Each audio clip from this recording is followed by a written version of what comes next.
It's so cold, your body just freaking aches. No, it's horrible out here. It's the worst place to be. I don't want to do this. This is how I want to spend the rest of my life. Yeah.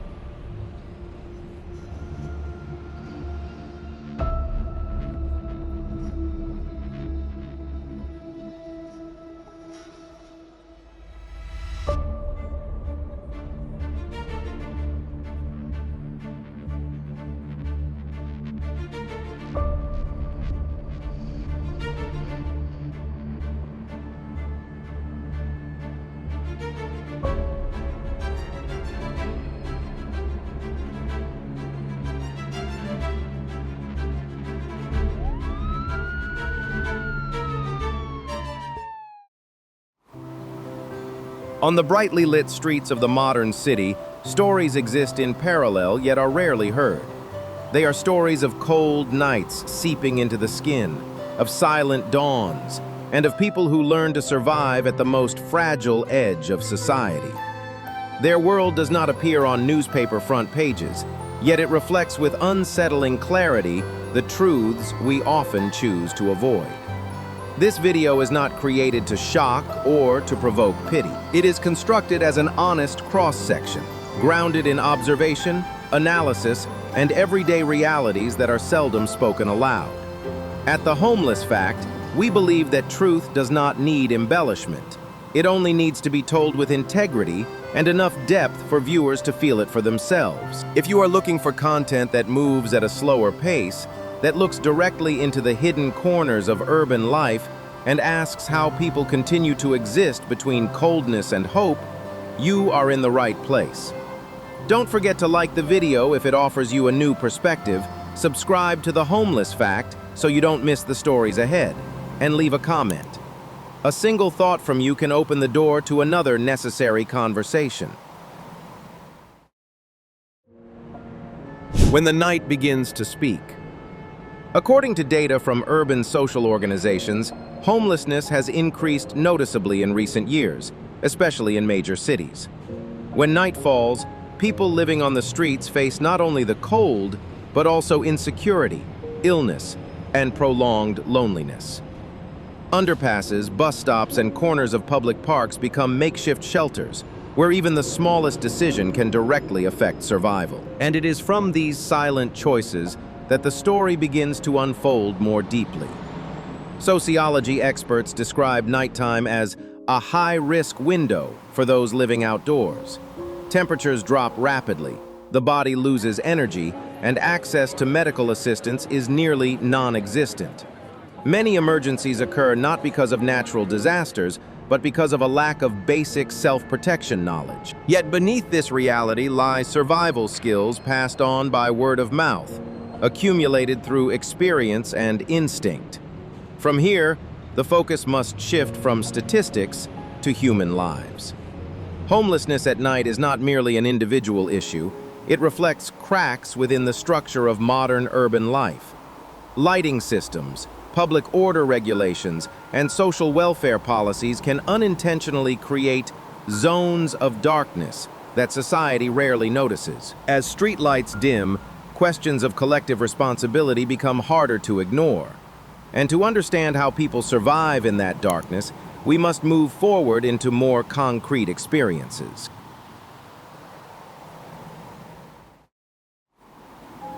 When the night begins to speak.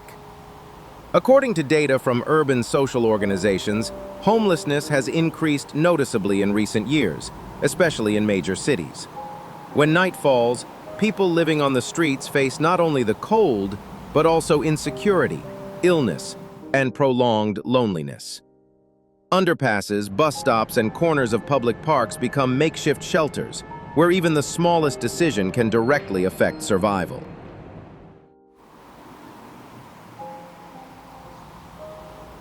And it is from these silent choices that the story begins to unfold more deeply. Sociology experts describe nighttime as a high-risk window for those living outdoors.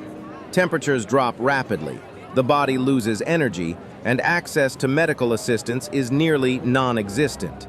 Many emergencies occur not because of natural disasters, but because of a lack of basic self-protection knowledge. Yet beneath this reality lie survival skills passed on by word of mouth, accumulated through experience and instinct. From here, the focus must shift from statistics to human lives. Homelessness at night is not merely an individual issue, it reflects cracks within the structure of modern urban life. Lighting systems, public order regulations, and social welfare policies can unintentionally create zones of darkness. As streetlights dim, questions of collective responsibility become harder to ignore.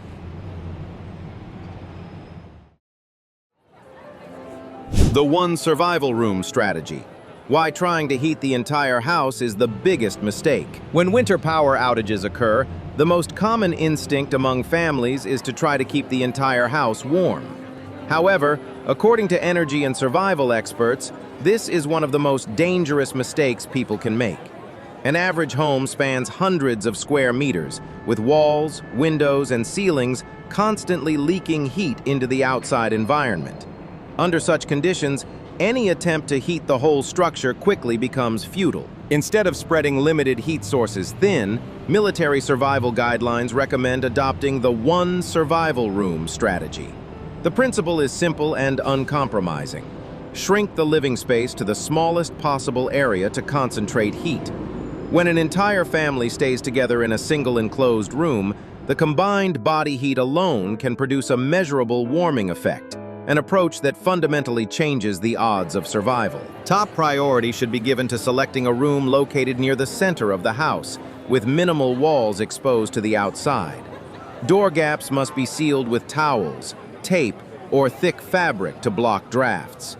Windows should be covered with heavy blankets or plastic sheeting to create an additional insulation layer. When properly controlled, the temperature inside such a room can be 5 to 10 degrees Celsius warmer than the rest of the house, an advantage that becomes the foundation for all subsequent survival measures. The one-room strategy not only conserves energy, but also significantly extends survival time in extreme conditions. And once space has been reduced and controlled, the next critical question emerges. How can heat be retained even more effectively inside that single room?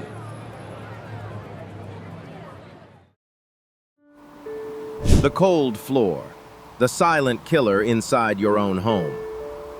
According to survival manuals and medical statistics, heat loss through direct contact with the floor is one of the most underestimated yet dangerous factors during winter power outages. Concrete, tile, and uninsulated wooden floors can drain body heat up to 25 times faster than cold air, pushing victims into hypothermia without warning. This reality explains why many people have died indoors despite being covered with multiple blankets. And it is here that a critical problem comes into focus. Survival experts emphasize a fundamental principle. Blankets retain heat, but they do not generate it. When the body remains in prolonged contact with a cold surface, the limited heat it produces is continuously siphoned away from below. Numerous documented cases show victims shivering, numb, and eventually losing consciousness despite being fully covered from above. Evidence of how lethal this mistake can be and why it demands an immediate solution. The recommended response is to build an insulating barrier between the body and the ground, using whatever materials are available: cardboard, thick rugs, sofa cushions, or multiple folded blankets placed underneath the body. The core objective is to trap pockets of air that prevent direct heat transfer to the floor. When the ground layer is properly insulated, heat retention improves dramatically, creating a crucial foundation for more advanced survival strategies under harsher conditions.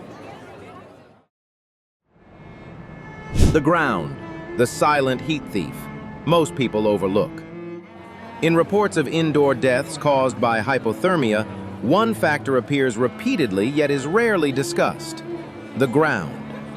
Thermal studies show that cold surfaces, such as floors and thin mattresses, can draw heat away from the body roughly 25 times faster than cold air.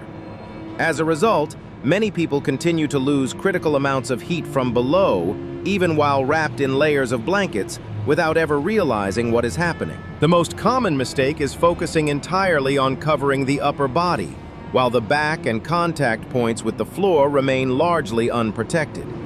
In reality, when the body lies directly on a cold surface, heat is continuously conducted away, overwhelming the body's natural heat production. This is why many victims are found lying still, carefully covered, yet having succumbed to the cold. Survival experts recommend creating a ground insulation barrier using multiple layers of readily available materials. A plastic sheet or tarp placed directly on the floor blocks moisture and cold seepage. Above it, air-trapping materials such as cardboard, old newspapers, or thick rugs should be layered. The final layer consists of soft insulation sofa cushions, folded blankets, or sleeping bags. A minimum thickness of 5 to 7 centimeters is required to achieve noticeable effectiveness. Once the ground is no longer draining heat, the body can finally retain warmth. And at this point, the focus shifts away from space and materials toward something more fundamental: how the human body itself becomes a living heat source in the fight to survive.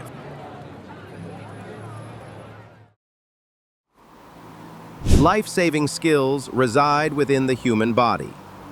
In extreme cold conditions inside enclosed spaces, danger does not come solely from low temperatures, but from subtle physiological changes that unfold quietly.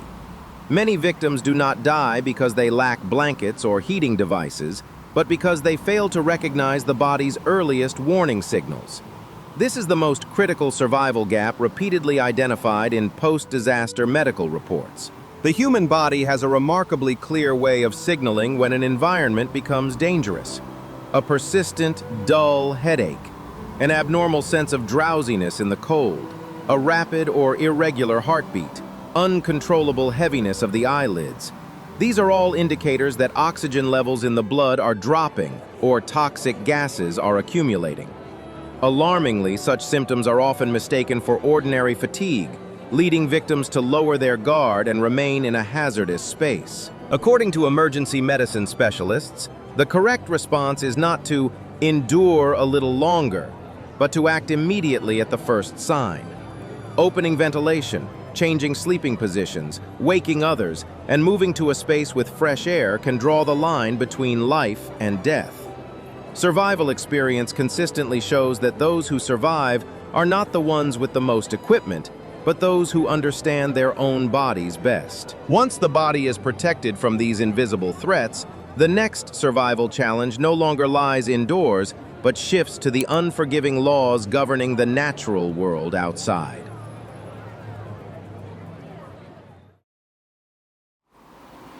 Bacteria, moisture, and odor, silent enemies in enclosed spaces. As people struggle to survive the cold inside sealed environments, another threat begins to develop in parallel: moisture. Breath condensation, sweat, damp clothing, and cold floors combine to create ideal conditions for bacteria and mold to thrive. This danger does not strike instantly, but quietly erodes health hour by hour. In enclosed spaces, high humidity reduces the insulating effectiveness of clothing and blankets. Once insulating materials become damp, their ability to retain heat drops sharply, causing the body to lose warmth faster, often without the person realizing it.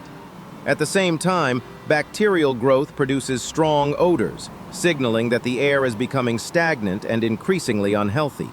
Survival experts point out that odor is not merely a matter of discomfort, it is a critical biological indicator. Spaces that smell musty, sharp, or faintly metallic often harbor microorganisms and trapped gases. Prolonged exposure weakens the lungs, triggers headaches, and reduces the body's natural ability to generate heat. The solution is not endurance, but control. Short yet regular ventilation, elevating sleeping surfaces off cold floors, keeping clothing dry, and separating living areas from hygiene zones are basic but highly effective measures. When odors are controlled and air is refreshed, the body regains its ability to stabilize and retain warmth.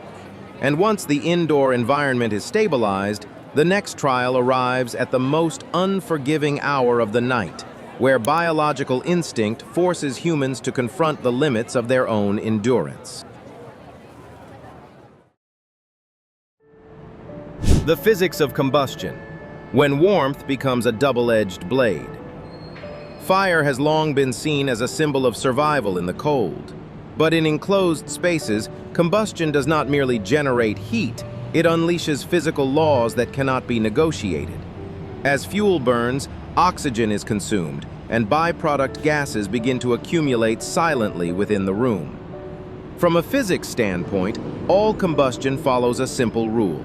The more heat produced, the faster oxygen is depleted. In poorly ventilated spaces, oxygen levels can drop below safe thresholds without any detectable odor or visible warning. This is the most dangerous point. The onset of drowsiness is not caused by fatigue, but by oxygen deprivation in the brain. Fuel-powered heaters operating in enclosed rooms often produce residual gases from incomplete combustion. This is not necessarily a mechanical defect, but an inevitable consequence of thermal physics. The smaller the space, the faster these gases accumulate. Sealing doors and windows to retain warmth inadvertently multiplies the risk. Those with experience understand that controlling fire means controlling air. Heat must coexist with oxygen exchange. A small but continuous ventilation gap can balance warmth with survival. In extreme conditions, understanding natural laws matters more than the illusion of immediate comfort. Only when fire is governed by science can humans move on to the next challenge, a challenge that comes from within the body itself, where biological limits begin to reveal themselves during long, frozen nights.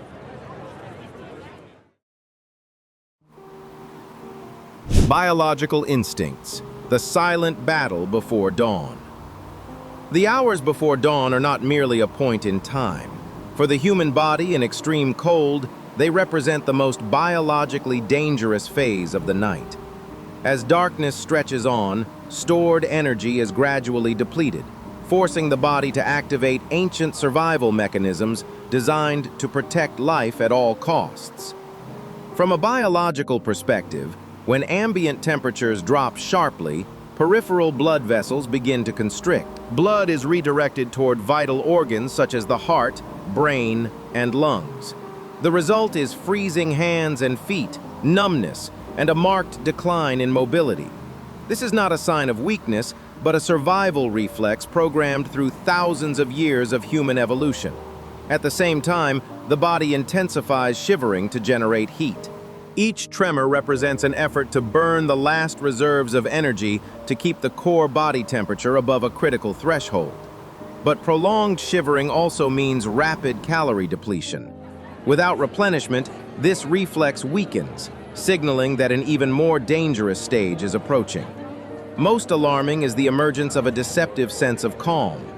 As body temperature drops, the brain begins to slow its warning signals, making it easier for a person to give in and drift into deep sleep. In survival situations, this is a lethal biological trap. Those who truly understand their bodies do not mistake this silence for safety. They consciously make small movements, replenish energy when possible, and fight to maintain alertness to survive the most fragile moment of the cold night.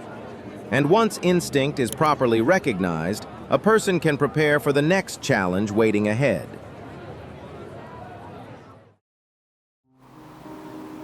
The physics of dawn, the coldest moment before sunrise. If the previous chapter examined the body's response, the pre-dawn hours viewed through the lens of physics reveal another harsh reality. This is not a time when the cold is merely increasing. It is the coldest point of the entire day-night cycle, when nature reaches a dangerous thermal equilibrium. After many hours without sunlight, the ground has released nearly all the heat it absorbed during the day into the atmosphere, a process known as thermal radiation. When skies are clear and winds are calm, this heat escapes even faster, leaving the air near the ground dense, stagnant, and unusually cold. This very stillness deceives human perception. There is no strong wind, no falling snow. Everything appears motionless. Yet within that silence, temperatures continue to fall to their lowest point, typically just before sunrise. This is why many people endure the early night, only to collapse in the hours before dawn. Frost is not merely a natural phenomenon, it is a clear warning sign. When moisture freezes on fabric, walls, or the edges of a tent, the human body is losing heat in much the same way. Those who survive understand that dawn is not a time to relax. They reinforce insulation, control moisture, stabilize heat sources, and wait for the moment when the sun finally breaks this balance. Because once that critical point is passed, life gains the chance to continue for another day.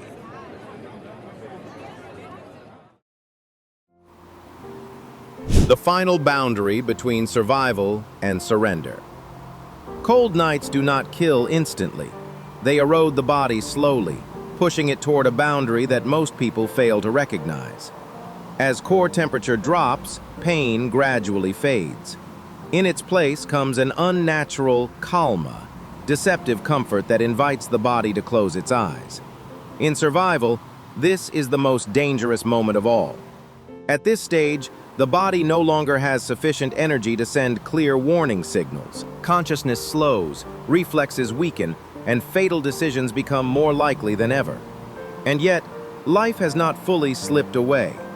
A small action changing into dry clothing, consuming energy, or simply forcing the mind to stay alert can tip the balance back. Survival is no longer a matter of physical strength. It becomes a quiet dialogue between a person and their own body. Those who know how to listen are the ones who still have a chance.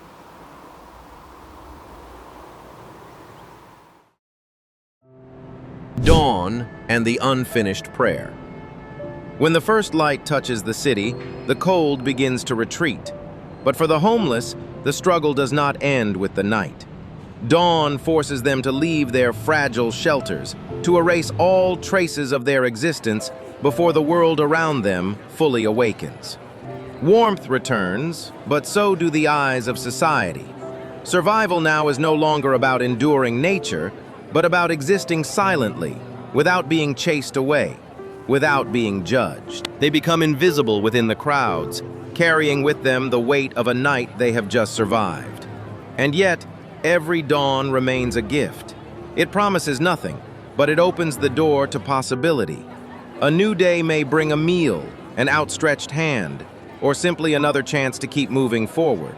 May the homeless, wherever they are, find the strength to endure the next cold night. May they find warmth not only from the sun, but from human compassion.